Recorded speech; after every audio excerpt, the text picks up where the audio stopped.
কত কষ্ট করে কাম করে এমবি কিনে আপনাদেরকে সাপোর্ট করি, আর আপনারা কি করেন ধাক্কা মেরে ওর পেটে দিয়ে তুলে প্রত্যেকের পেটে। কেন রে ভাই? আমরা সাপোর্ট করি নিজের টাকা খরচ করে, আর আপনারা সাপোর্ট করতে বলেন কেন? আপনারা তো এমপি করায় টাকা লাগে না? আমাদের মতন পরিশ্রম করলে আপনি খোঁজ পাবেন।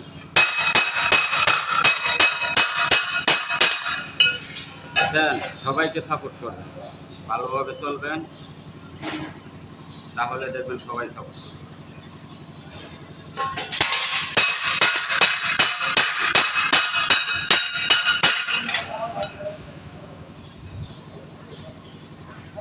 একটা লাইক, একটা কপি লিঙ্ক, 15 জনকে শেয়ার, একটা রিপোর্ট করে দেবেন।